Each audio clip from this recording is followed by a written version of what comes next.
Buenas noches, entonces vamos a comenzar hoy con la última clase por ahora de lo que es la anatomía para ecografistas,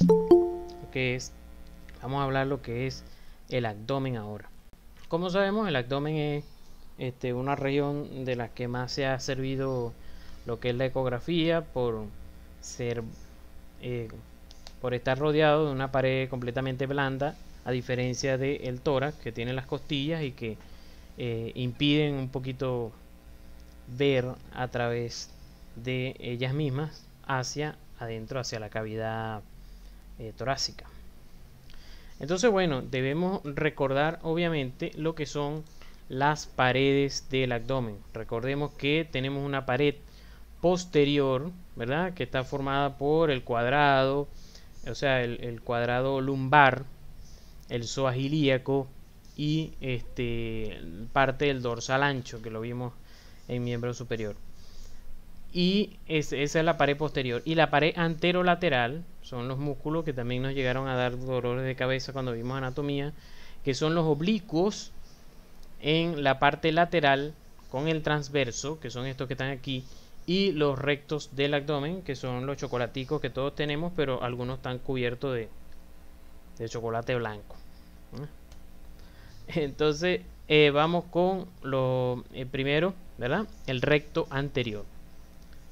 El recto anterior es un músculo que entonces se origina, ¿verdad? En la parte de las costillas y el esternón, en la parte de los cartílagos costales, y desciende hacia el pubis. Son dos, uno a cada lado. Puse aquí los videitos para recordarlos. Están divididos por aponeurosis.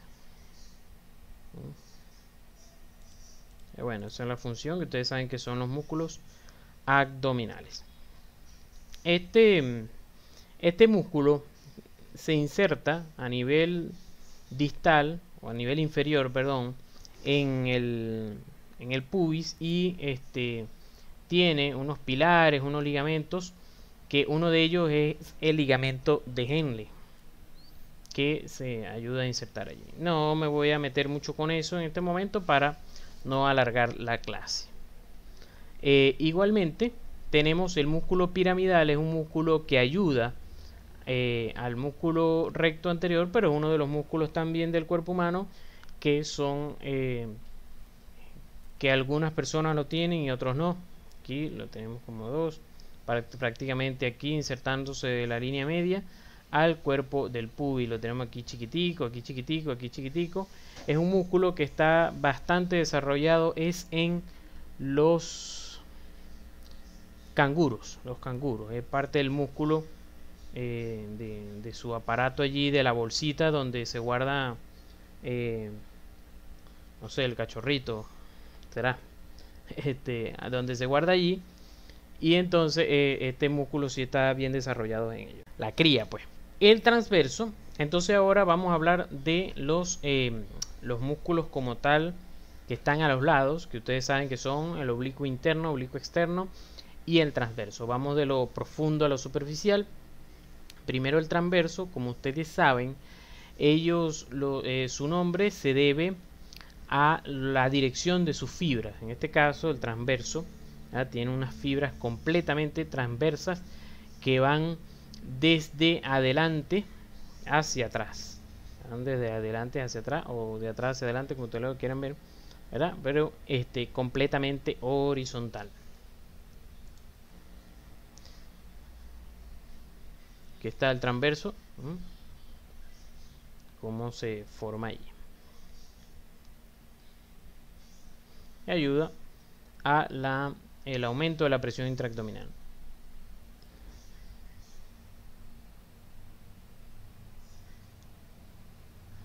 Tenemos entonces también, ¿verdad?, lo que es el oblicuo interno. El oblicuo interno tiene sus fibras, como se darán cuenta, son oblicuas.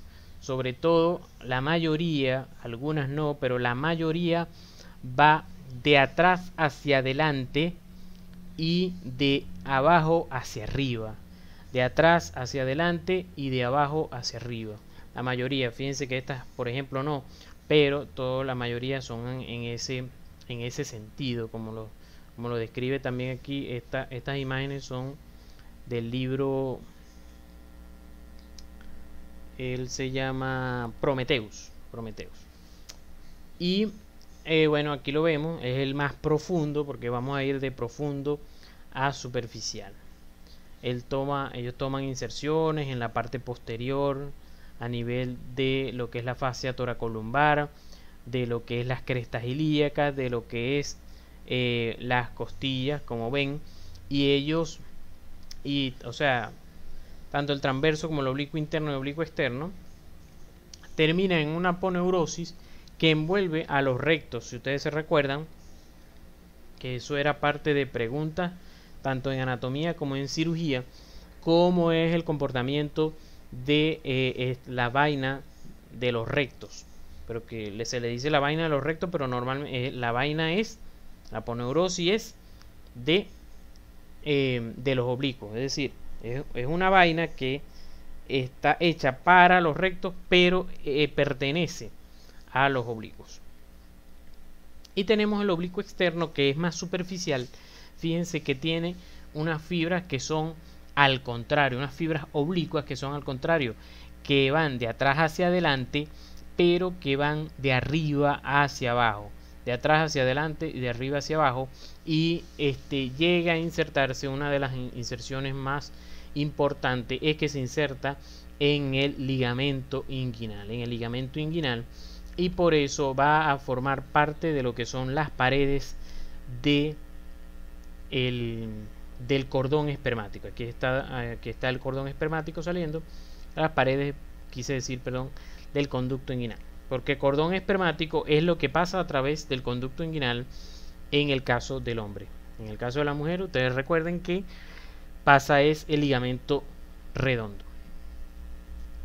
que viene del útero y se inserta en los labios mayores vulvares. Aquí está otro videito, el oblicuo mayor.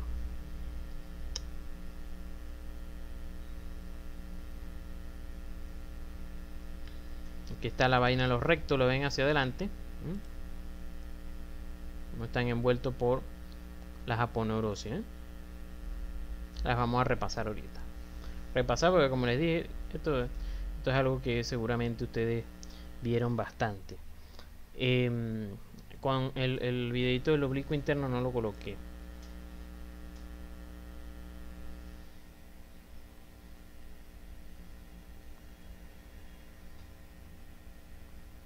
Entonces, empezamos aquí a jugar, ¿verdad? El oblicuo externo, ¿verdad? Cuando él se está insertando en la línea alba, ¿verdad? Con sus fibras dirigiéndose de atrás hacia adelante y de arriba abajo, y se insertan fibras en la línea alba, pero unas fibras especiales se insertan en el pubis. También les dije que se va a insertar en el ligamento inguinal, pero unas fibras especiales se van a insertar en el pubis y van a formar lo que se llaman pilares. Una de las cosas también que les iba a decir, bueno, o sea, que deben recordar, fíjense que aquí está abajo y hacia atrás lo que hablamos que era el anillo crural, donde están pasando los vasos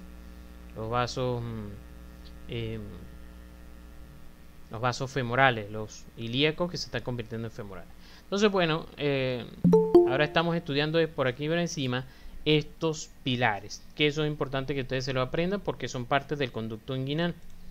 Entonces, fíjense cómo van a venir estos pilares insertándose. Entonces, primero tenemos un pilar, ¿verdad? Un pilar externo que se está insertando en el pubis ipsilateral, es decir, en el pubis del mismo lado. Estamos hablando del oblicuo derecho, se está insertando en el pubis derecho. Este se llama pilar externo. Un pilar interno, ¿verdad? Es más medial, y entonces él se va a insertar, va a pasar hacia el otro lado, va a pasar de la línea media y se va a insertar en el pubis contralateral. Y un tercer pilar que se llama pilar posterior, que se va a insertar también en el pilar, en el pubis contralateral, pero hacia posterior. Hacia posterior. Entonces se inserta, tenemos un pilar interno, un pilar externo, que es un pilar interno y un pilar posterior. Este pilar posterior es llamado también ligamento de Coles. Ligamento de Coles, que lo vamos a ver cuando describamos lo que es el anillo inguinal superficial. Entonces aquí tenemos, ¿verdad?, todos los músculos anterolaterales, vamos a decir de profundo a superficial. Fíjense, de profundo aquí está el transverso, aquí está la vaina, la aponeurosis, que está dejando los otros músculos que son superficiales y que están cortados. Aquí tenemos el oblicuo interno, solamente está recortado el oblicuo externo, que es más superficial, y aquí está el oblicuo externo. Fíjense las fibras, como les dije, las del transverso son transversas, las del oblicuo interno son de atrás hacia adelante y de abajo hacia arriba, y las del oblicuo externo son de atrás hacia adelante pero de arriba hacia abajo. Y aquí abajo es que se están formando los pilarcitos. Recordar lo que es el comportamiento de las fascias de la aponeurosis pues abdominales es facilito, pues. Se acuerdan que cada uno de estos músculos anterolaterales, ¿verdad?, tanto el transverso como oblicuo interno y oblicuo externo, tienen sus hojas tanto anterior como posterior, ¿verdad?, que al terminarse el músculo ellas lanzan esas hojas hacia adelante, ¿verdad?, para recubrir a los rectos. ¿Qué pasa? En los dos tercios superiores del abdomen,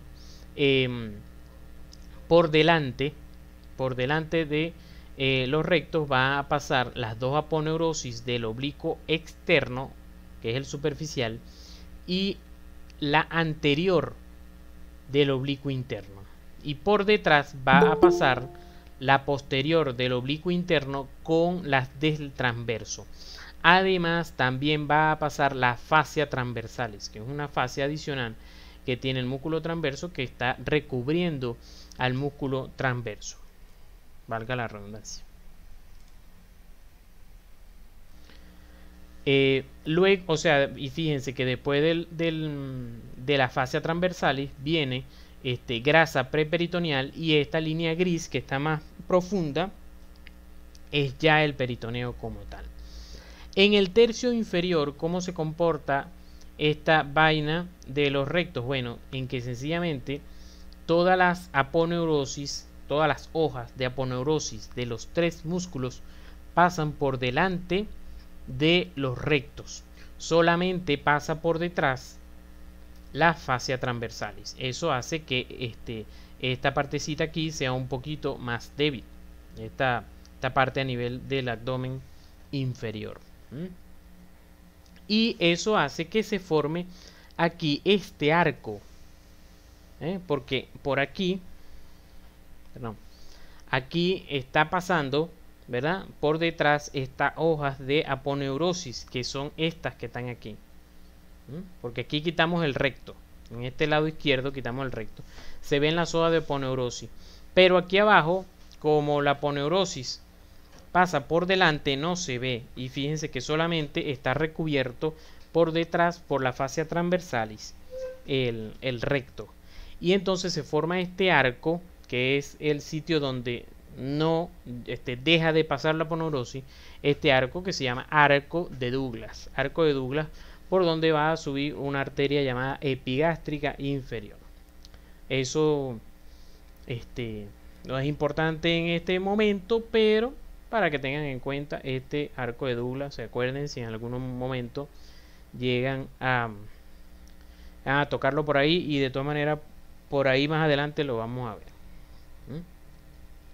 Entonces aquí el libro que les dije, el Prometheus, combina todas las fibras musculares de cómo se ven envolviendo, ¿verdad?, a las aponeurosis envolviendo a los rectos. Aquí como se ven las aponeurosis envolviendo a los rectos. Esta lámina para recordar entonces lo que son las capas, los planos, los planos de el abdomen, ¿verdad? Eso también bastante nos lo preguntaron en cirugía. Entonces, lo que es piel, ¿verdad? Después viene el tejido celular subcutáneo, que está dividido en la fascia de Camper, perdón, que es más superficial, y la fascia de Scarpa, que es más profunda. Luego, entonces, es cuando vamos a caer en los músculos, que sería la aponeurosis del oblicuo externo. Entonces viene el músculo oblicuo externo, oblicuo interno y transverso. Después del transverso, entonces viene la fascia transversalis y por último más grasa preperitoneal. Y luego entonces ya viene como tal el peritoneo parietal. Entonces, lo primero que hay que recordar, es decir, para que esto se haga más fácil de recordar, es que el testículo, sé que ustedes lo saben, el testículo viene descendiendo en vida intrauterina y él va a pasar a través de la pared, de esta pared que estamos estudiando, de la pared abdominal, y se va a llevar parte de lo que es esta pared, y al pasar a través de él, entonces se queda formado un túnel o un conducto que es llamado conducto inguinal, y que entonces llega, ¿verdad?, y por fin el testículo entonces llega al escroto. Entonces eso hace que parte, que las vamos a ver, parte de las capas del testículo son pertenecientes a la pared anterolateral del abdomen. De hecho, Testi llama, no le gusta usar el término conducto inguinal porque decimos conducto cuando sus paredes son hechas propiamente del órgano. En cambio, en este caso lo llama trayecto inguinal porque se forma este trayecto para el testículo y para el cordón espermático, que son parte, vamos a decir, de los órganos genitales, pero que sus paredes están formadas por algo del abdomen, no como tal que pertenece al sistema genital. Entonces lo llama trayecto inguinal. Bueno, lo cierto es que nosotros siempre lo hemos llamado conducto inguinal y bueno, así se va a quedar. Entonces, como buen conducto, como ayer estudiamos el conducto de Hunter, ¿verdad? Entonces tiene sus paredes, pared medial, lateral, techo y piso, ¿verdad? Y tiene dos anillos, es decir, una entrada y una salida. Una entrada y una salida. A este anillo lo llamaremos anillo superficial, que en algunos libros ustedes lo van a llamar, lo van a ver como anillo inguinal externo. Anillo inguinal externo, pero a mí no me gusta usar esa terminología porque externo significa que entonces está alejado de la línea media, pero si ustedes se fijan no es así. El anillo externo, este anillo superficial está más cerca de la línea media que el profundo. Entonces por eso prefiero, para no haber confusión, uso anillo inguinal superficial y anillo inguinal profundo. Pero en algunos libros lo van a ver así: anillo inguinal externo y este interno. Entonces fíjense, para que más o menos se vayan ubicando, ¿verdad? Es que esta partecita aquí es lo que llamaríamos la pared anterior del anillo inguinal. Esto aquí, que es de hecho está formado por aponeurosis del oblicuo externo, y el oblicuo externo como tal. Ellos van a ayudar a formar parte de lo que es la pared anterior, y la pared posterior está formado más bien por estos músculos aquí, o esta aponeurosis. Fíjense que esta aponeurosis es del oblicuo, del transverso, que es el más profundo, y esta es del oblicuo interno. Ellos dos se unen en un tendón conjunto, que se llama tendón conjunto. Entonces aquí cuando hablamos en anillo inguinal, en conducto inguinal de tendón conjunto, eso se refiere a la unión de las aponeurosis del transverso con el oblicuo interno. Igual lo vemos aquí, pero bueno, ya vamos a ver dibujitos que son un poco más fáciles, pero es para que se vayan familiarizando. Vemos aquí cómo está el cordón espermático pasando a través del conducto inguinal, y entonces estamos viendo aponeurosis del externo, el oblicuo externo, ¿verdad? Oblicuo interno, y aquí no está el externo, está aquí. El externo está aquí con su aponeurosis aquí. Esto es oblicuo interno, que se están uniendo aquí. Fíjense que se están uniendo aquí con la del oblicuo, con la del transverso, y aquí me forman el tendón conjunto, que me va a ser parte de la pared posterior, porque ustedes se tienen que imaginar que están acostaditos aquí. Fíjense que están acostaditos aquí, y veo para atrás. ¿Qué veo? Tendón conjunto. Veo para atrás, veo tendón conjunto. Si veo para adelante, esto que es aponeurosis del oblicuo externo. Mi entrada y mi salida ya las vamos a ver bien. Y aquí están los pilares que les dije: pilar interno, pilar externo, y más atrás sería el pilar posterior. Entonces conseguí estos dibujitos donde vamos a ir viendo las paredes poco a poco, es decir, vamos a ir colocando los músculos, o sea, vamos a ir colocando los músculos oblicuos, ¿verdad? Poco a poco, de profundo a superficial, lo vamos a ir colocando en este dibujo del abdomen, y vamos a ir viendo poco a poco las paredes del conducto inguinal. Entonces fíjense, aquí no están ninguna de las paredes, ninguno de los músculos, pero está la fascia transversalis. Está solamente la fascia transversalis, y está el cordón espermático, que como les digo, son ustedes mismos que están acostaditos allí y se van a ir construyendo sus paredes. Entonces fíjense, estamos acostaditos aquí, fíjense, aquí tenemos pared posterior. ¿Quién es? Fascia transversalis y tendón conjunto. No veo aquí el tendón conjunto, no importa, pero veo a la fascia transversalis, que es una de las partes de la pared posterior. Están acostaditos aquí y ven hacia atrás que está fascia transversalis. Ven hacia abajo el chinchorro que están acostados ahí. ¿Quién es? El ligamento inguinal. Entonces aquí en este dibujo vemos clarito pared posterior, que es la fascia transversalis, y en el piso vemos al ligamento inguinal. Si seguimos, entonces ahora vamos a ir, como les dije, vamos a ir colocando los planos del abdomen. Colocamos primero fascia transversal, y ahora que viene el músculo transverso.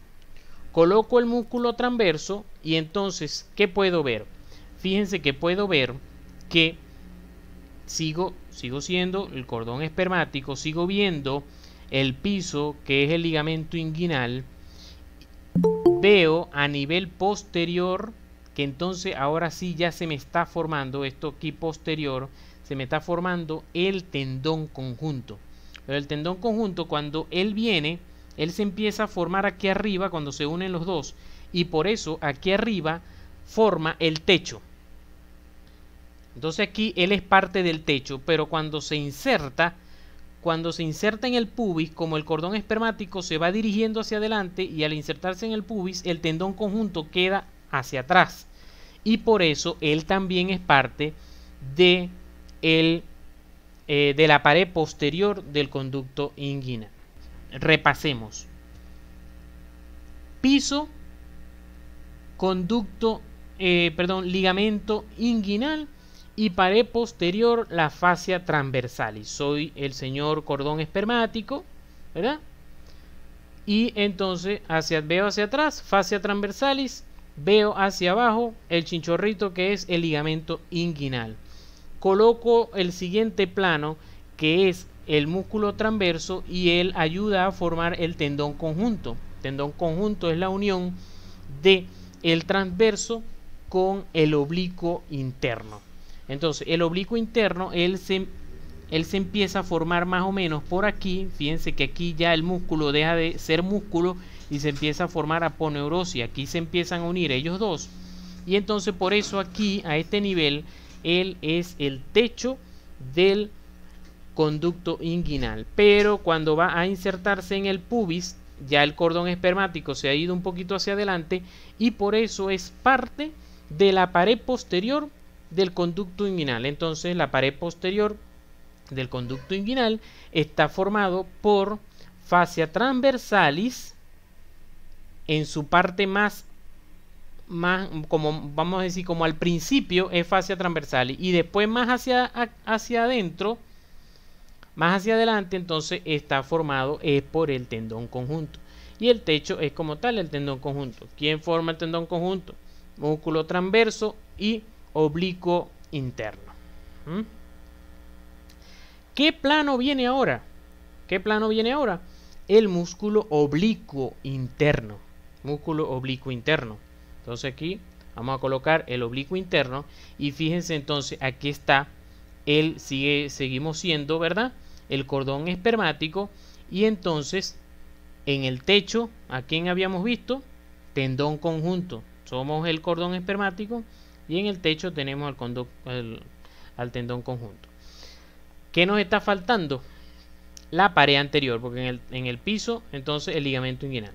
¿Qué nos está faltando? La pared anterior, que es en la que nosotros estamos, desde donde nosotros estamos viendo como tal al cordón espermático.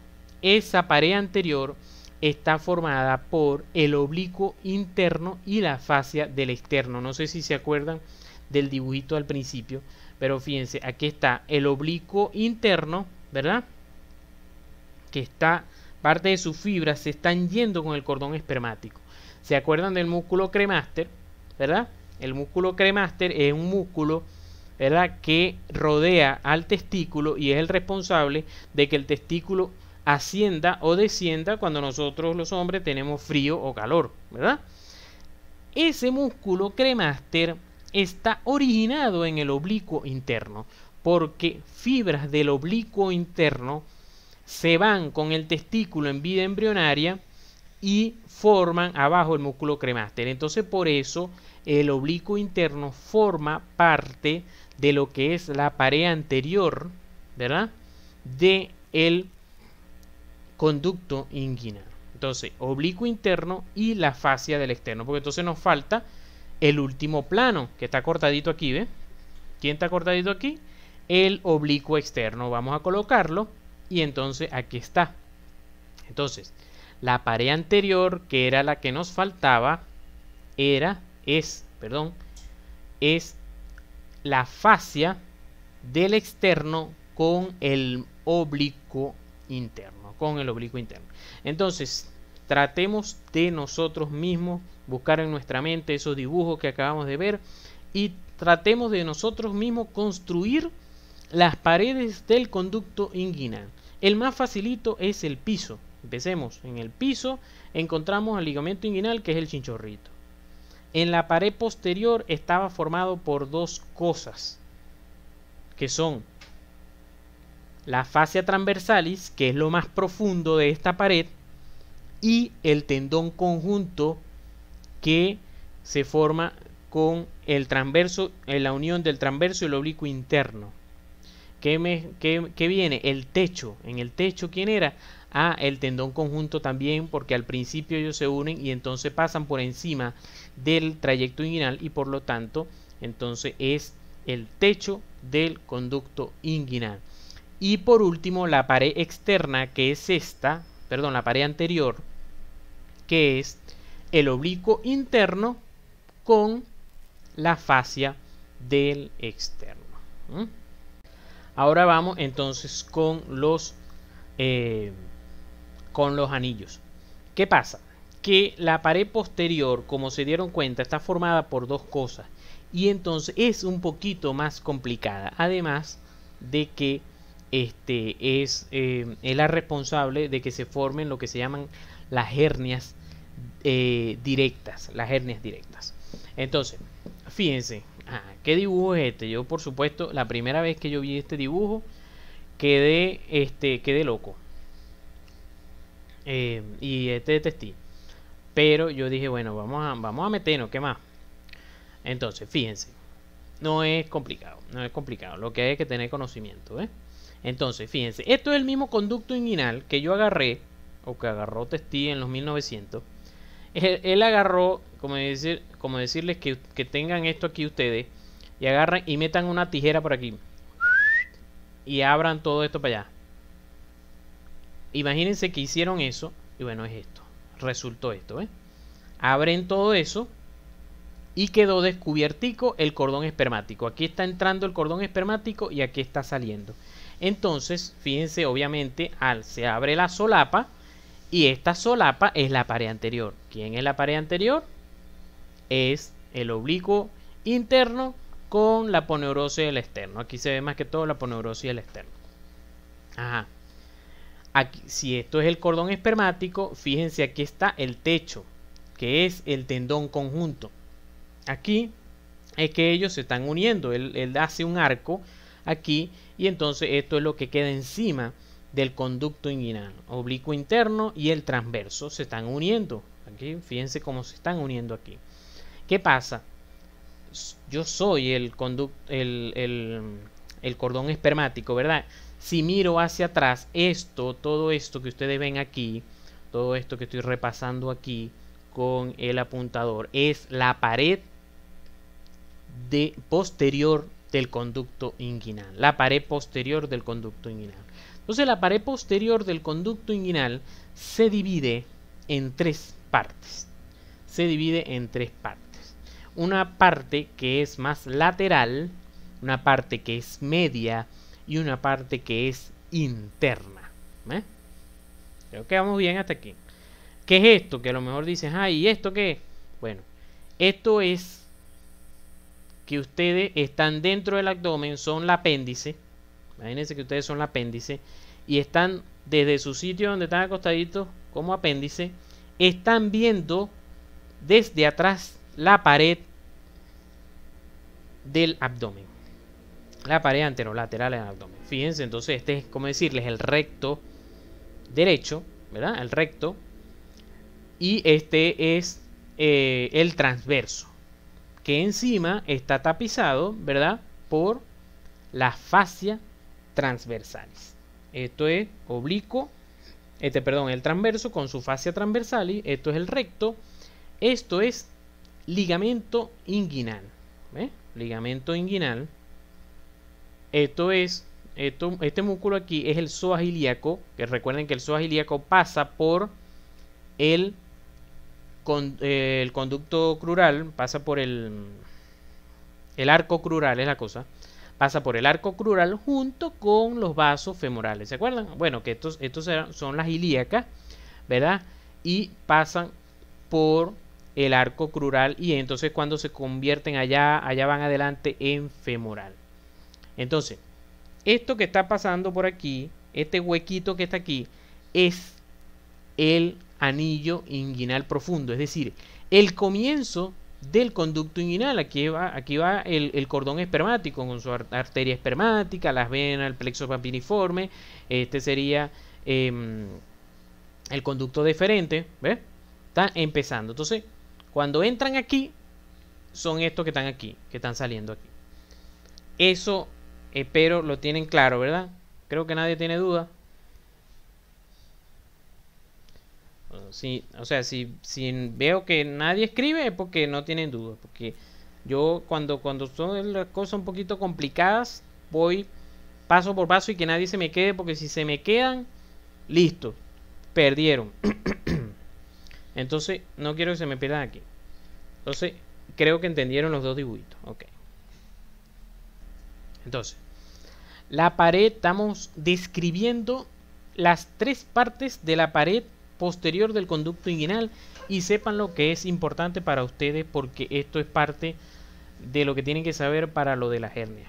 Es decir, que no es que estoy colocando cosas de más, sino que de verdad que esto es importante para ustedes. Entonces, como les dije, ¿verdad? La porción externa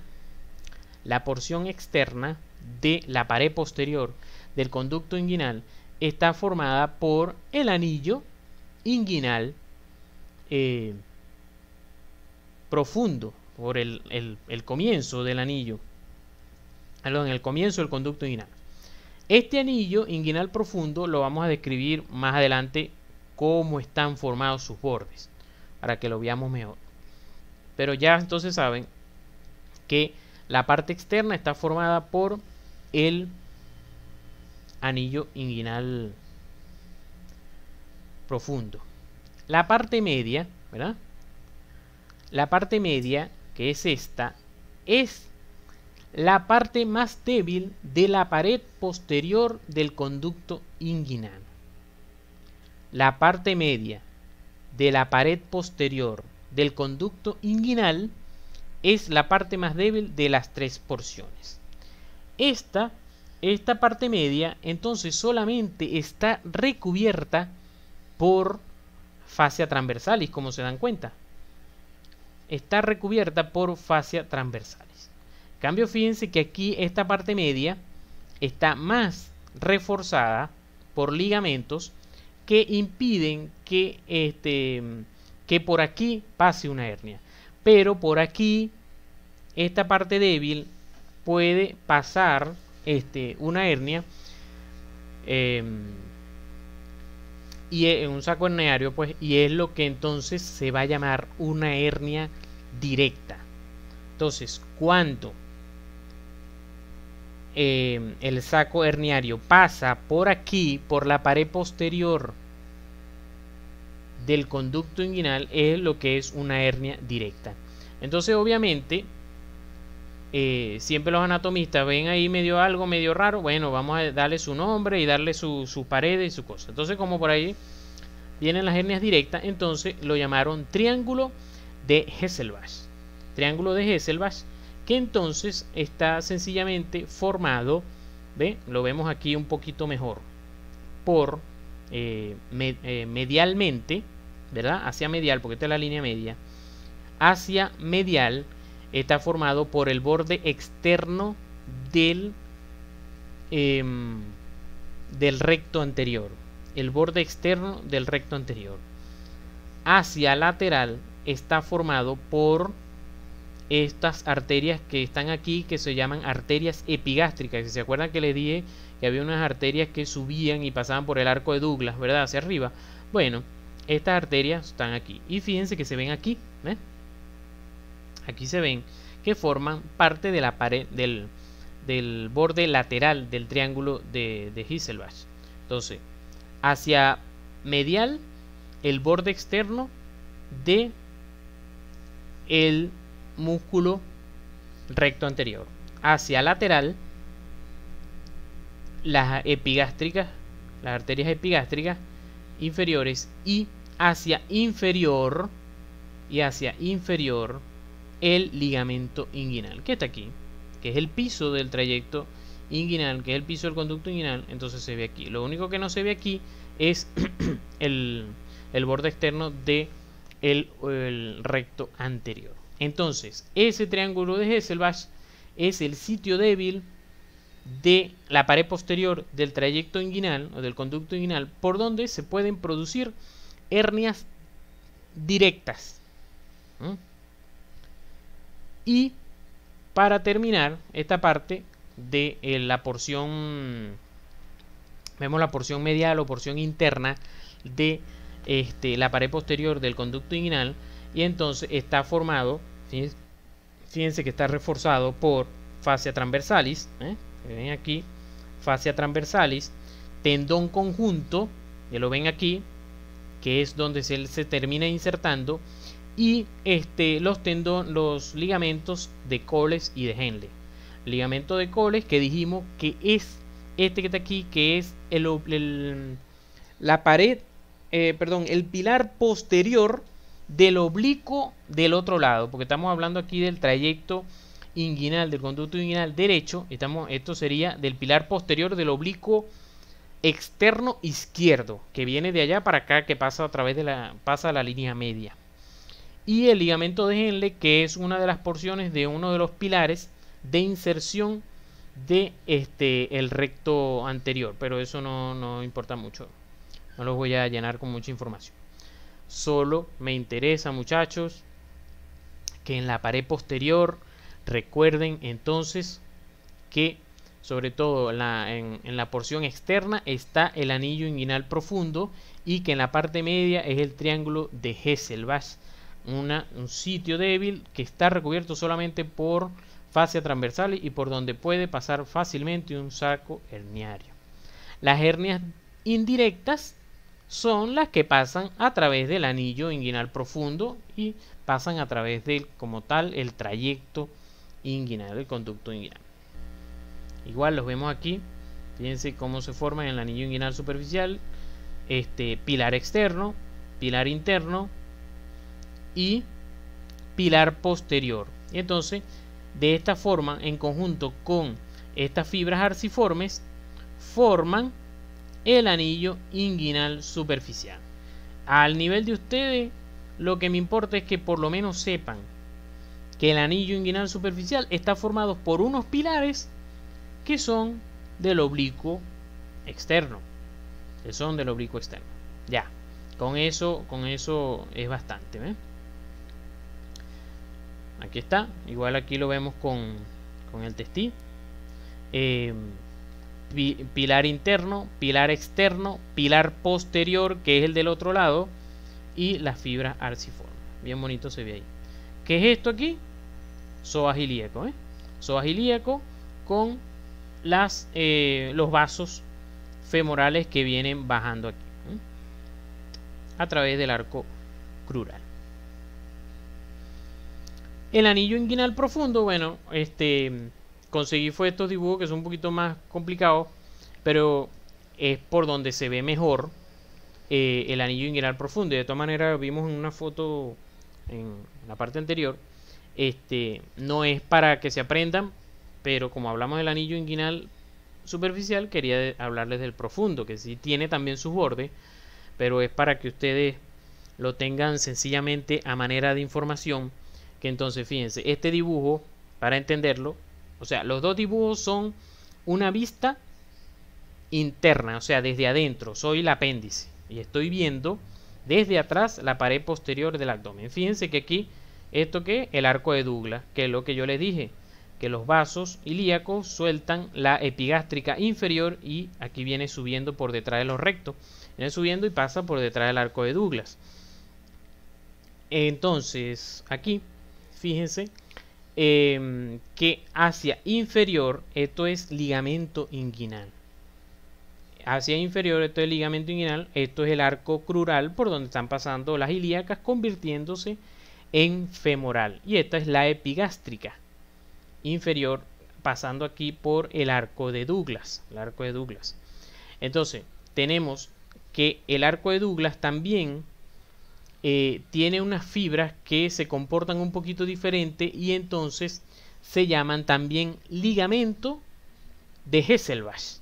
Entonces el ligamento de Hesselbach es una prolongación del arco de Douglas. Fíjense, el arco de Douglas hace esto y fíjense, estas fibras que vienen aquí son el ligamento de Hesselbach.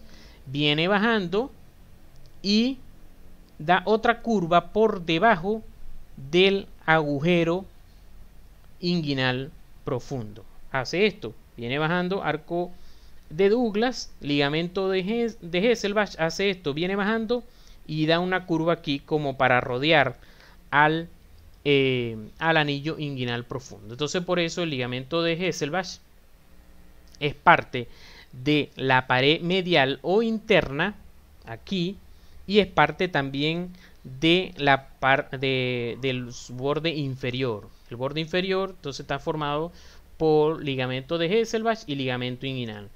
A nivel medial está el ligamento de Hesselbach y la arteria epigástrica inferior. Y por arriba el tendón conjunto que se está formando porque él va a formar el techo de el conducto inguinal. Como les dije, quise dárselo a manera de información, ya que toqué el oblicuo externo, tengo que tocar, perdón, ya que toqué el anillo inguinal superficial, tengo que tocar el profundo, pero no es algo que ustedes como tal se deban aprender. Hoy les repito, ya ustedes saben dónde está ubicado, anillo inguinal profundo, y que lo relacionen aquí, es lo que me interesa a mí, lo relacionen en esta pared posterior, y que a través de él pasa la hernia inguinal indirecta, y a través del triángulo Hesselbach en la pared posterior del conducto inguinal pasa la hernia directa. Fíjense, aquí está otra. Fíjense que este dibujo es este mismo dibujito, lo único es que tiene este hueco aquí. Este hueco es una hernia directa. Fíjense que está a través del triángulo de Hesselbach que está aquí. Fíjense, aquí están los vasos epigástricos, que son estos.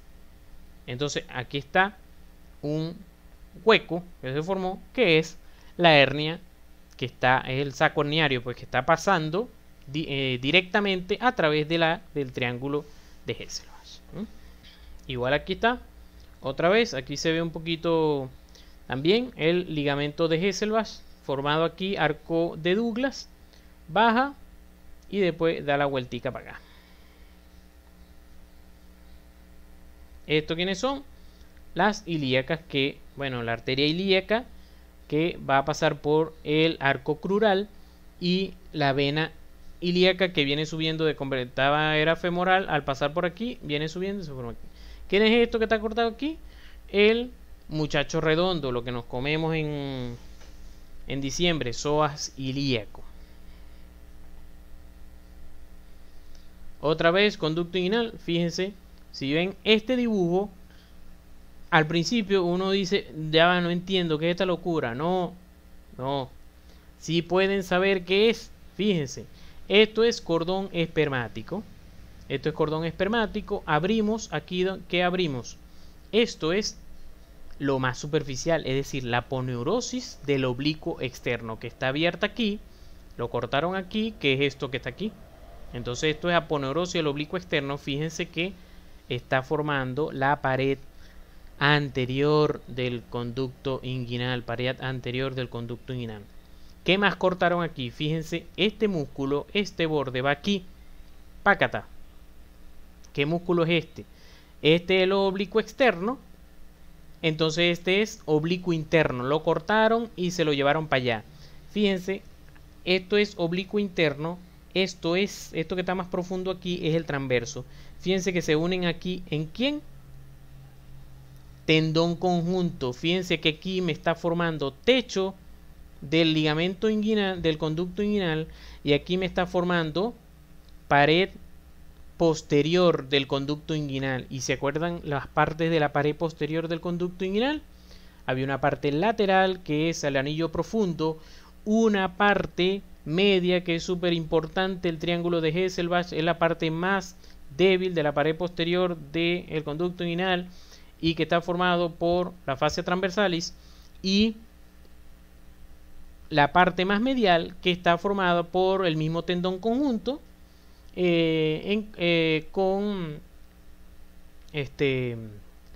el pilar posterior que viene aquí, ¿ve? Entonces esa parte está más reforzada. Ven que no es difícil. Ven que no es difícil. Lo que pasa es que hay que tener pasa que uno se tiene que poner a buscar dibujo para ir viéndolo, ir practicándolo, y sobre todo si ustedes lo comparten con otros, ustedes se lo explican a otros, se les queda en la mente. Se les queda en la mente. Yo creo que yo con esto, con esta parte ya, no tengo que hablarle más de abdomen, porque todo lo demás de abdomen yo estoy seguro que ustedes lo saben. Pero bueno, es una clase de todas maneras que tenemos que dar, pero con que espero que ustedes hayan entendido esto, es lo mejor para mí, pues. O sea, es lo que yo espero. Fíjense otra vez aquí este dibujo, que yo también cuando lo veía yo decía, pero este poco de capas, ¿quiénes son? Sí pueden saber, miren, sin traten de no ver la leyenda.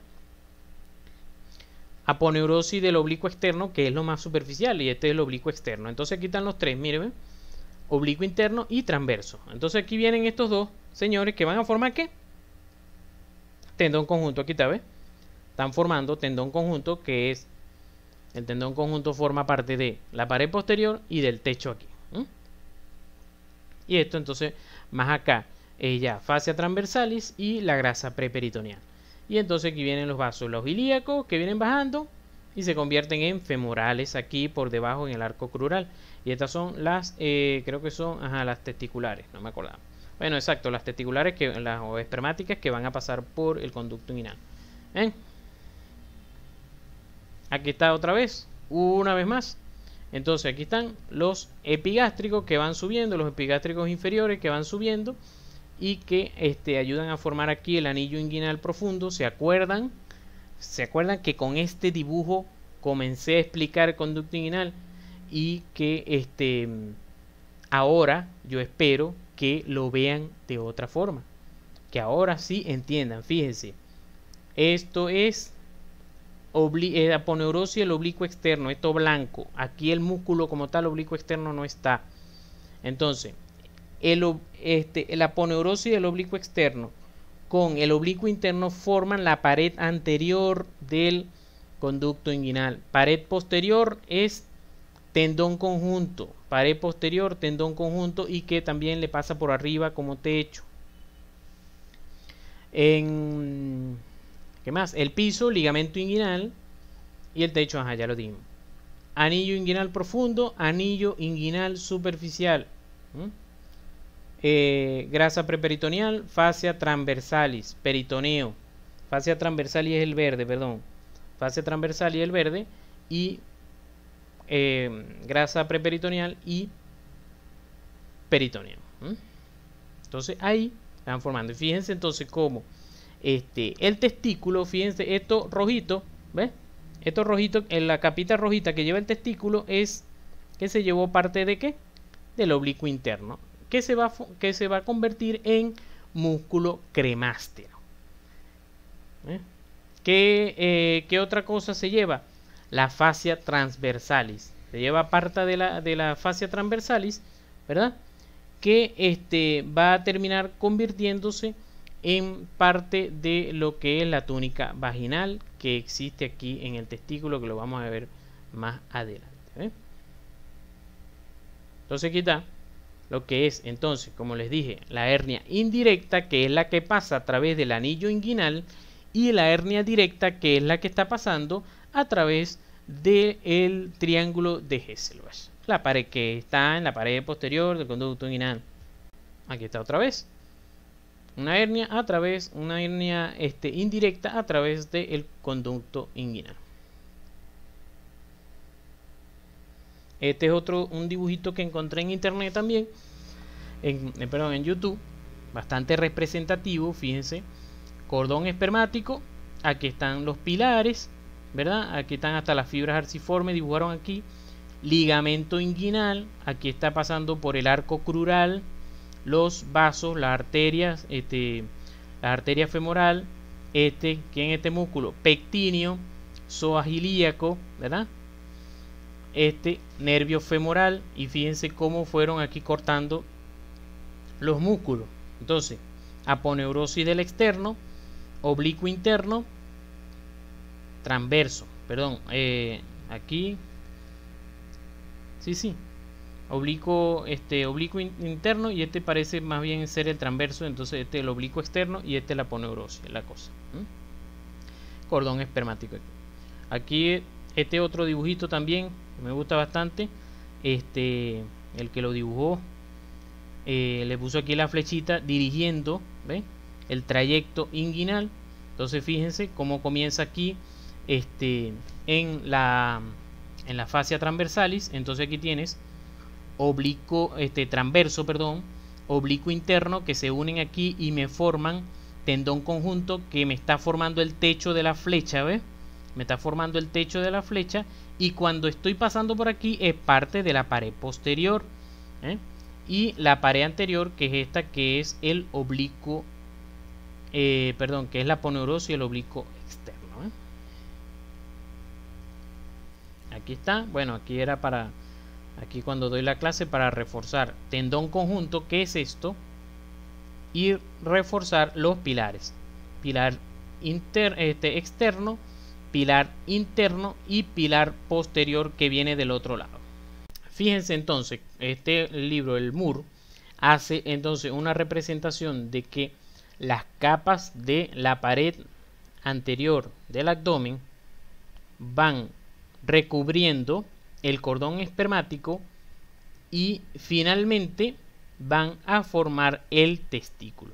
Entonces fíjense cómo, como les había dicho, el músculo oblicuo interno se va a convertir en el músculo cremaster, La piel, obviamente, que va a terminar en formarse el escroto.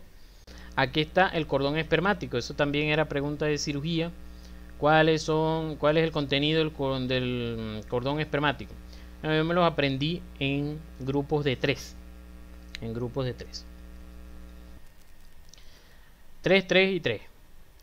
El conducto deferente, o sea, estos son que no tienen que ver uno con el otro. Los primeros. El conducto deferente, que es algo que no se puede olvidar porque para eso es el testículo. Para pasar los espermatozoides hacia llevarlos a la uretra, pues.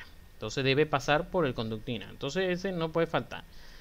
Conducto deferente, músculo cremaster, que parte del oblicuo interno, ya lo dijimos, y la túnica vaginal. La túnica vaginal, yo creo que había dicho que venía de la fascia transversal, pero no, es del peritoneo. Y es la responsable de cuando se aumenta el líquido peritoneal aquí, ¿cómo es que se llama? Hidrocele. Se forma el hidrocele, el líquido peritoneal que se formó de la túnica vaginal, que es el mismo tejido del peritoneo. Entonces, conducto deferente, músculo cremaster y túnica vaginal. Esos 3 primeros. Los otros 3 son 3 arterias para las cosas que están aquí. Es decir, una arteria para el conducto deferente, una arteria para el cremaster y obviamente el testículo no puede faltar con su arteria, que se llama testicular o espermática.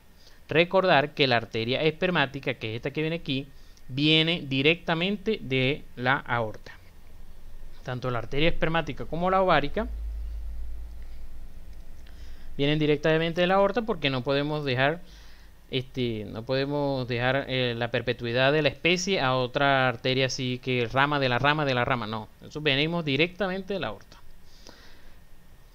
Si hay arteria, entonces estas son 3 arterias, ¿eh? Entonces aquí está el primer grupo de 3, después el otro grupo de 3 y después viene el otro grupo de 3. Entonces, como ya terminé con las arterias, viene obviamente las venas. Las venas son el plexo pampiniforme, ¿verdad?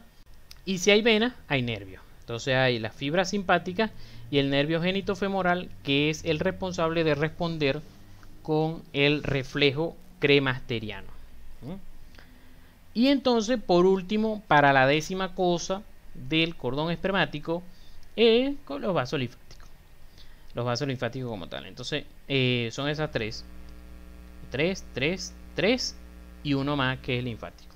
Bueno, entonces ahora hablando del hígado y las vías biliares, también bastante ecos, Dios mediante, que van a hacer ustedes de esta parte, ¿no? Recordar, bueno, ya ustedes saben que el hígado es un órgano bastante grande que está ubicado en el hipocondrio derecho. Puede pesar entre 1 y 3 kilogramos, ¿verdad? Más o menos tiene estas mediciones de 26 centímetros horizontalmente, 15 verticalmente y 8 centímetros de profundidad, pues de espesor. Y que aloja en su parte inferior a la vesícula, que tiene 2 caras, una cara que es diafragmática y una cara inferior que es visceral. Aquí la vemos, ¿verdad? Donde está colocado, ¿verdad? La vesícula con su serie de conductos que vamos a ver en unas foticos más adelante. tenemos el ligamento falciforme que finalmente o termina, ¿verdad?, en el ligamento redondo. Obviamente tiene relaciones bastantes, fíjense que está encima, obviamente tiene relaciones con la vesícula, con el estómago, casi que aquí con el vaso y con el colon transverso. Recuerden que aquí está el colon transverso, ¿verdad? Y que hay un ángulo del colon que se llama ángulo hepático, porque tiene relación con él. A nivel posterior, que aquí no se ve, también con el riñón derecho. Recordar el ilio, pues, del hígado, que en la parte del ilio entra, ¿verdad?, lo que es la arteria hepática que es rama del tronco celíaco. La arteria hepática, que es rama del tronco celíaco, tenemos la vena porta, que también creo que les comenté ayer, ¿no?, que se forma con las venas esplénicas, que trae también drenaje venoso del estómago, y las dos venas mesentéricas forman la vena porta para dejar en el hígado todos los nutrientes, todas las pizzas que nos hemos comido en las hamburguesas. Y las vías biliares que más bien salen, por el conducto hepático común, o sea, se forman conducto hepático derecho, hepático izquierdo, forman el hepático común, y el hepático común se une con el cístico para formar el colédoco. Lo vamos a ver un poquito más adelante. Aquí está. Fíjense cómo el conducto cístico, ¿verdad?, se une con el conducto hepático y me forma el colédoco. El conducto hepático derecho e izquierdo aquí se unen y forman el hepático común. De hecho, aquí se forma lo que se llama el triángulo de Calot. El triángulo de Calot, que lo usan mucho los cirujanos para hallar, que es su punto de referencia para la arteria cística y ligarla. Entonces está formado por lateralmente, me estoy acordando en este momento, pues, hacia la derecha por el conducto cístico, hacia la izquierda por el conducto hepático común, y arriba el borde inferior del hígado, este triángulo aquí, y entonces en el fondo está la arteria cística, que es esta, para ligarla cuando se está haciendo la colicistectomía. Entonces aquí, bueno, allí, como siempre les he dicho, los libros que les he pasado por Telegram, ¿verdad? Ahí están varios dibujitos donde se ve lo que es el riñón, lo que es el hígado. Aquí está la parte del hígado también, con sus lóbulos, lóbulo caudado, lóbulo cuadrado, que son los que están en el medio, no los comenté. Aquí está lóbulo cuadrado hacia anterior y hacia posterior el lóbulo caudado. Bueno, no les dije también que toda esa sangre que viene de la vena porta se drena, finalmente sale del hígado a través de la vena hepática, y que la vena hepática termina drenando en la vena cava inferior. Esos son repasos, como le dije, eso ustedes lo han visto bastante. Que están nuevamente: conducto hepático derecho, izquierdo, conducto hepático derecho, hepático común, se une con el cístico y me forman el colédoco.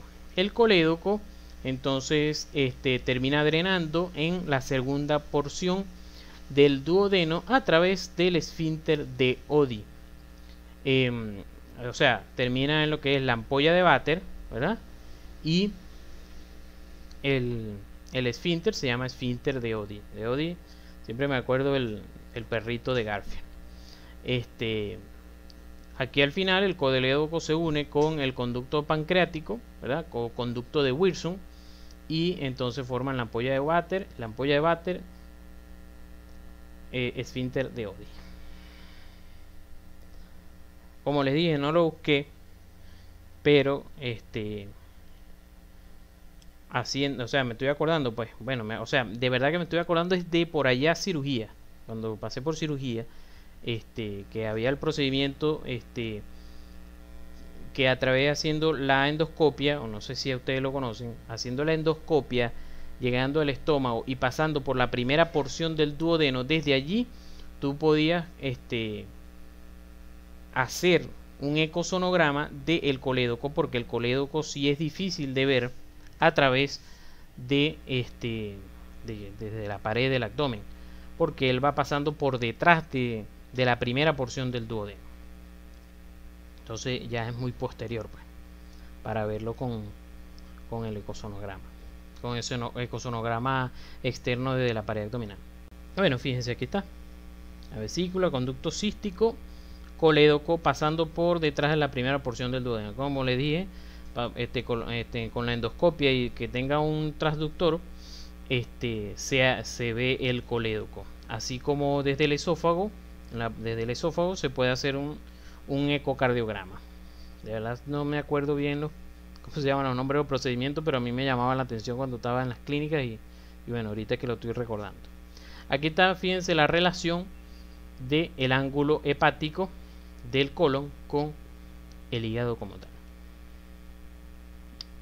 Aquí están otros ecosonogramas de la vesícula biliar.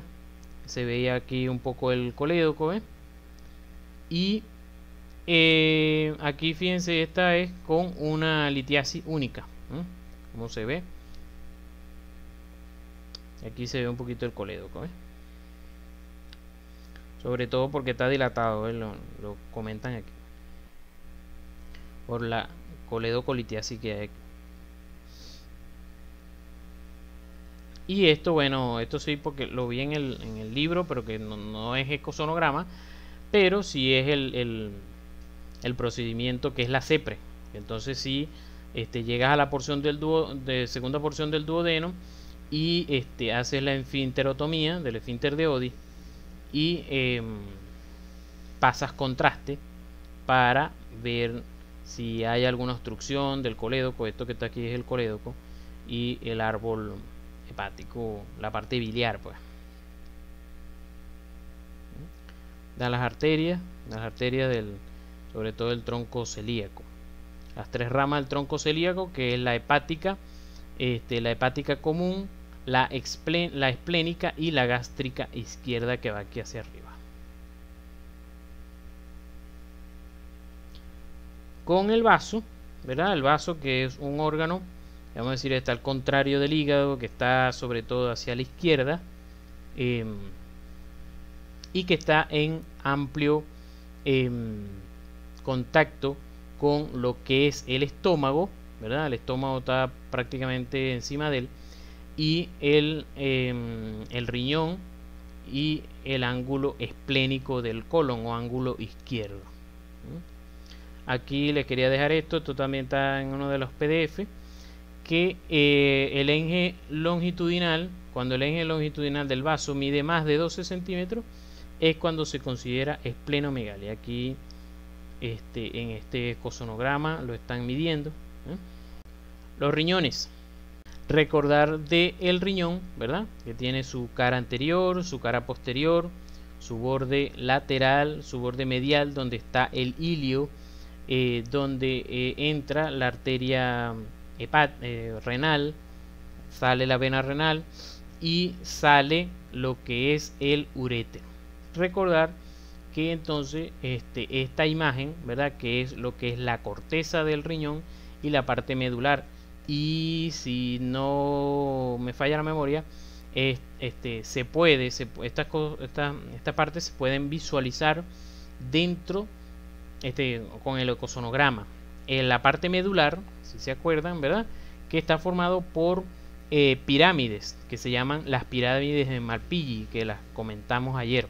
Pirámides de Malpighi que finalizan en lo que son los cálices menores, que se unen y forman los cálices mayores, que son estos son cálice menor, aquí cálice mayor, y que finalmente se forma la pelvis renal, y que en estos conductos se van a ver si hay algún tipo de litiasis renal. Bueno, y esto para recordar la parte de la fisiología dentro, lo que es los túbulos, túbulo proximal, donde se filtra la sangre y entra la arteriola aferente, y entonces entra a estas mallitas, que yo siempre le digo mallitas, que están rodeados por lo que se llama la cápsula de Bowman. La cápsula de Bowman, que es o sea, todo este complejo es lo que llamamos la nefrona. Esto en conjunto con lo que es el túbulo contorneado proximal, el asa de Henle, túbulo contorneado distal, que no está aquí, aquí está, perdón, aquí está, porque ella se acuerdan, el dibujito desciende y sube otra vez, pero cuando sube pasa por aquí y hace comunicación con la arteriola aferente y eferente, y entonces es la nefrona, que es la unidad funcional del riñón, pues. Ya saben que entonces el riñón derecho está más descendido porque lo está empujando el hígado, que es más grande que el vaso, ¿verdad? Así era como yo me acordaba. Lo empuja y está un poquito más abajo. Y entonces, bueno, los riñones, ustedes saben que son órganos retroperitoneales, ¿verdad? Y que van a estar pegados a la pared posterior del abdomen, y que van a estar en relación con diferentes órganos, como estamos viendo aquí, el psoas ilíaco, el cuadrado crural, obviamente el hígado con el derecho, el izquierdo con el vaso, con el mismo estómago. Aquí sí también quería comentar, entonces vemos la aorta como otro órgano retroperitoneal, y la vena cava. La aorta con sus ramas, el tronco celíaco, la arteria mesentérica superior, la inferior, las espermáticas o ováricas, ¿verdad? Y sus ramas terminales, que son las ilíacas primitivas, ¿verdad? Entonces aquí, aquí en un ecosonograma también, que se ve un poquito el punto de referencia, que es el cuerpo vertebral, y delante de él que están los vasos, la vena cava inferior y la aorta. Recuerden que las venas tienen una luz más amplia que las arterias, no se les olvide eso. Las venas tienen una luz más amplia que las arterias, porque las venas son vasos de capacitancia, son vasos de volumen. En cambio, las arterias son vasos de presión. ¿Ves? ¿Se acuerdan cuando vimos la diferencia? Por eso es la diferencia entre ventrículo izquierdo y derecho, que la pared del ventrículo derecho es más delgada que la del ventrículo izquierdo, porque maneja presión. También aquí se veía lo que es la aorta, las venas y con el hígado, las relaciones allí con el hígado. Es bueno que se lean esa parte allí, habla de la aorta, de cómo se ven los aneurismas y esas cosas. De verdad que es algo fácil y rápido de leer. Es un PDF que es amigable a la vista, vamos a decir. Es rápido, tiene letras grandes y eso, y de verdad que me interesó. No comento más acerca de lo que leí, porque vamos a decir que es un conocimiento sencillamente de lo que leí teórico, que prefiero que obviamente el que les va a dar la parte de ecosonografía les hable mejor de eso, pues. Bueno, aquí están un poquito mejor las relaciones. También fíjense el riñón derecho con la segunda porción del duodeno. Entonces, tercera porción, la cuarta porción ascendente, y entonces, bueno, aquí es que hace la curvatura que se llama el ángulo de Treitz. Ajá, el izquierdo, fíjense también la relación que tiene con el páncreas por delante. Los uréteres también, también hablaba ahí el PDF que leí, que sí, los uréteres eran un poquito difícil de ver solamente al comienzo, y solamente si estaban dilatados. De resto sí era más complicado para verlos. Fíjense aquí también, vi la imagen por ahí, me llamó la atención de una tomografía. Entonces, cómo se ve la parte cortical y medular de los riñones, están aquí a los lados, aquí el cuerpo vertebral. Ujú. Otra cosa de las que le van a hablar y que está en ese PDF es acerca del FAST. Y entonces de la parte de hacer el diagnóstico de si hay líquido intraperitoneal. Entonces hablaba de lo que es la fosa de Morrison, que es un espacio peritoneal que hay entre el hígado y el riñón derecho. Y entonces el receso espleno-renal, que es el mismo espacio, pero entonces entre el vaso y el riñón izquierdo. Y que como son los sitios más declives, son los sitios en que si hay líquido peritoneal, si hay sangre, por ejemplo, porque normalmente se hacen en contextos de pacientes politraumatizados, no necesariamente, pero normalmente, son los sitios más declives donde se puede acumular estos dos y el fondo de saco de Douglas, que es a nivel de la pelvis, que lo vamos a ver ahorita un ratico. Entonces aquí hablaba, ¿verdad?, de cómo se ven la fosa de Morrison entre el hígado y el riñón derecho, cómo es que normalmente se deben ver. Igual aquí habla del espleno renal, del receso espleno renal. Creo que tiene también su nombre, su nombre epónimo, pero no lo recuerdo ahorita. Si alguien lo tiene por ahí, bueno, lo dice. Y fíjense cómo entonces aquí se ve la separación que hay entre el riñón y el hígado, porque hay líquido libre, cosa que no se ve aquí. ¿Ven? Otra aquí la imagen del riñón derecho, como les decía, que hay la diferencia, se ve la diferencia entre lo que es la corteza y la parte medular, un poquito más, como más oscuro. No me acuerdo cómo es que es en verdad el nombre que se le debe dar, hiperecoica creo que es cuando es más negro, y la pelvis que es más blanco o hipoecoica, creo, no me crean mucho. Entonces, en cuanto a la anatomía, ¿verdad?, de los órganos de aquí de la vejiga, los órganos reproductores, un poquito, como les he dicho, más fácil todavía, es más recordable, ¿verdad? Recordemos que la vejiga, ¿verdad?, en el caso de las mujeres, tiene encima al útero, y que el útero, ¿verdad?, tiene su posición de anteverso flexión. Anteverso flexión porque anteverso quiere decir que está anterior a la vagina. Está anterior a la vagina. Y flexión se refiere a que está en flexión discreta en cuanto al cuello uterino. Anteverso flexión. Entonces está hacia adelante de la vagina y en discreta flexión en cuanto al cuello uterino. Entonces, bueno, como siempre, por eso en el caso de, sobre todo en la mujer, cuando se le va a hacer un eco pélvico, ¿verdad?, para visualizar el útero, se manda a que tenga vejiga llena, porque el transductor da mejores imágenes cuando pasa a través de agua y entonces nos da una mejor imagen del útero como tal. Entonces ya sabemos que tenemos la vejiga, encima está el útero y hacia posterior está el recto. El fondo de saco de Douglas, entonces es este repliegue de peritoneo que hay entre el recto y el útero. Este repliegue aquí, que es donde puede también llegarse a acumular líquido peritoneal o líquido en cavidad como tal. En el hombre no se llama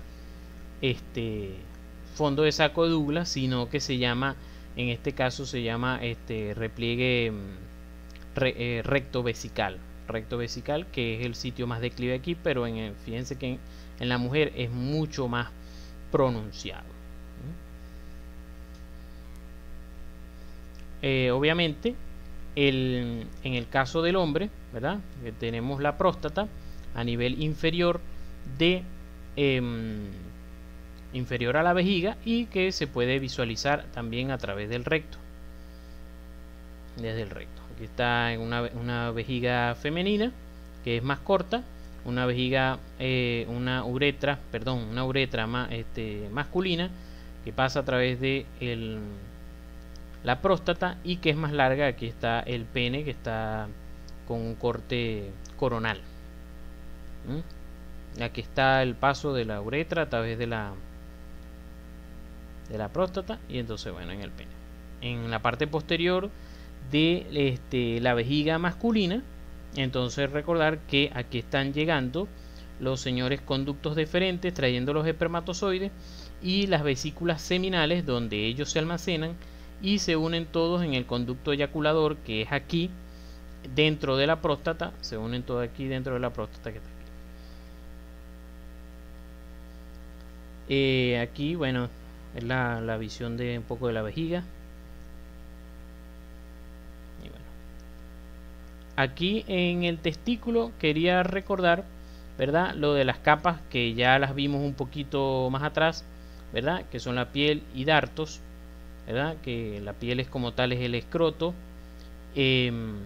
la fascia espermática externa e interna, y entre ellos está el músculo cremaster que vimos que viene, se origina del oblicuo interno, y finalmente la túnica vaginal, que es el peritoneo que se trae el testículo cuando pasa en vida embrionaria, y la túnica albuginea perdón, que es como ya la capita más profunda del testículo, que es como la capa visceral, pues ya de él, ya su capa propia, pues.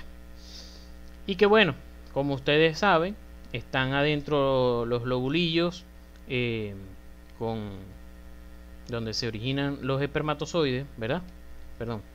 Y entonces salen los túbulos rectos, rete testi, llega y se forma aquí lo que es el epidídimo, ¿verdad? Después de los túbulos eferentes, epidídimo da la curvita hacia abajo y entonces cuando da la curva se convierte en el conducto deferente. El conducto deferente va subiendo y pasa por el conducto inguinal, que lo hemos visto ya bastante. Pasa, aquí viene, sube, pasa por el conducto inguinal y finaliza en la próstata junto con las vesículas seminales. Próstata, uretra. Los intestinos también es algo que ustedes conocen bastante, ¿verdad? Tenemos lo que son los epiplones. Los intestinos están recubiertos por los epiplones, el epiplón mayor y el epiplón menor. Vemos aquí, por ejemplo, ya después de quitar la pared anterolateral del abdomen, entonces lo primero que nos encontramos es este delantal, como le digo yo, que es el epiplón mayor, y que el epiplón mayor parte del borde de la curvatura mayor del estómago. Levantamos el delantal y entonces se ven todos los intestinos, el intestino delgado, ¿eh? El intestino delgado está fijo a la pared posterior del abdomen a través de esto que se llama mesenterio. Por eso las arterias que pasan a través de él para irrigar al intestino se llaman mesentéricas. Entonces aquí, para repasar algo de lo que son los epiplones, ¿verdad? Los epiplones, recuerden que es peritoneo visceral que está uniendo a dos órganos. Peritoneo visceral que une a dos órganos. En este caso el peritoneo, el epiplón menor une al hígado con la curvatura menor del estómago, y desde la curvatura mayor del estómago sale el epiplón mayor, baja y da una curva hacia atrás y se devuelve para envolver este señor que está aquí atrás, que es el colon transverso. Tenemos un dibujito aquí, también tengo un dibujito que encontré también en YouTube, así como el de la misma persona, se llama, creo que lo tengo por ahí. Ah, no, en aquel dibujo era que se veía Alfredo Torre, como que era, como que es. Y entonces fíjense, aquí también tenemos, fíjense, Esto es epiplón menor desde el hígado hasta la curvatura menor del estómago. Ellos se desdoblan otra vez el peritoneo y se une aquí en la curvatura mayor, y de allí sale y forma el epiplón mayor. Desciende, se devuelve y llega al transverso, se desdobla, y después que se encuentran aquí otra vez y sigue hacia atrás, y esto es lo que llamamos mesocolon. Porque un meso es peritoneo que va de pared a el órgano. En cambio, epiplón es peritoneo que va de órgano a órgano. Aquí está el riñoncito, cuadrado lumbar. Aparato reproductor femenino, bueno, bastante también, que lo conocen. El útero, la vagina, y en la vagina recuerden los fondos de saco vaginal, posterior y anterior, y que el cuello uterino, ¿verdad?, está incluido en la vagina, es decir, que la vagina no es que continúa como tal en el cuello uterino, sino que el cuello uterino está incluido en la vagina, y por eso se forman estos fondos de saco, ¿no? Recordar las partes del útero, ¿verdad? Como es el cuello, el segmento, que es entre el cuello y el cuerpo, y el segmento, pero el segmento es algo que se forma más que todo, como ustedes saben, en el embarazo. A medida que va creciendo el útero, se va separando del cuello y va formando el segmento, o como lo tienen aquí, istmo. Recordar que hacia los lados, ¿verdad?, salen lo que son las trompas uterinas o trompas de falopio, que terminan en fimbrias y terminan conectándose con el ovario. El ovario tiene sus ligamentos que se unen, ligamento tanto con el útero, ¿verdad?, ligamento propio del ovario, como ligamentos con la pelvis, Encima del útero también, que está el ligamento ancho. Tenemos aquí, el ligamento ancho, ¿verdad?, que pasa encima del útero y es parte de sus medios de sostén. Aquí está el ligamento que va del útero a la pelvis, el ligamento suspensorio del ovario, que se me había escapado. No pueden olvidar las arterias uterinas.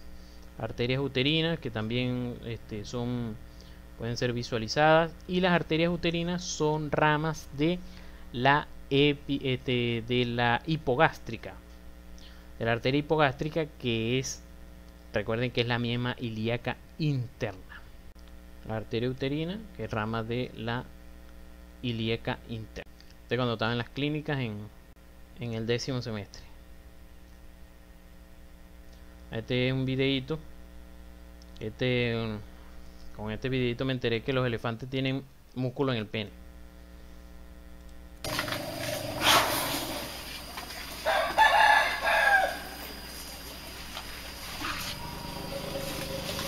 Se mueve, tiene un poquito de cultura general ahí para refrescar las neuronas.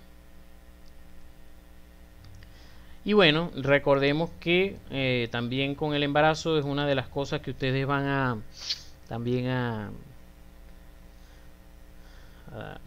ejercer en la ecografía bastante, ¿verdad? Y porque bueno, y cuando se hace el ingreso y eso, siempre se saca la cuenta, si es por la edad gestacional, ¿no?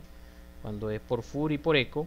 Y como les dije, creo que al principio, cuando me preguntaban cómo era que se sabía el tamaño de las cosas, bueno, eso es, el ecógrafo pues tiene su medición, él mide, pues ustedes trazan la línea y él mide cuánto mide esa línea. En el caso del feto hay muchas maneras de medirlo, y que automáticamente el ecógrafo tiene su tabla, tiene su, vamos a decir, su logaritmo, su cosa de esa, su tabla interna, que te dice, bueno, que si la medición desde el vértice cefálico hasta la parte caudal, ¿eh? hasta el coxis del feto, si mide tanto, bueno, quiere decir que tiene una edad gestacional de tanto. Y bueno, aquí están, también quise dejar por aquí varios sacos embrionarios y fetos que que dependiendo de sus como les dije, de su medición, entonces es que se saca la cuenta. Aquí él se extrapola, ¿no? El dibujito más o menos, fíjense como aquí está. Me gustó cómo se ve el útero, ¿ves? Cómo se ve la formita del útero en anteverso flexión. Y aquí esta es de 3 saquitos embrionarios, o sea, un tripocho. En estos días, bueno, en estos días no, este año, fue este año, creo que fue en el grupo del colegio médico, enviaron varias imágenes así de historia de la medicina. Y bueno, aquí está uno de los primeros ecógrafos. Bueno, el estetoscopio de Pinar, que se nota mucho en la historia todavía aquí en Venezuela, todavía a veces lo usamos. O por lo menos yo lo llegué a usar en la rural. Tampoco es que soy muy viejo, ¿no? Y bueno, los tocógrafos. Y bueno, siempre son memes que a veces coloco en las clases. En esta clase de embarazo. Y bueno, lo quise dejar para recordar. Sobre todo cuando estábamos peleando que no nos pariera en la cama la paciente. Y bueno, salíamos corriendo para que no pariera. Pero a veces la paciente no se aguantaba y bueno, ¿qué más?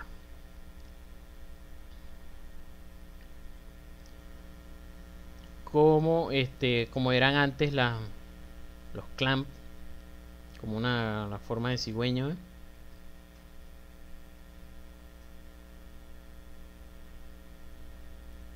Como uno queda en el primer parto, se deben acordar. Y con esta siempre les digo a los estudiantes, si tienen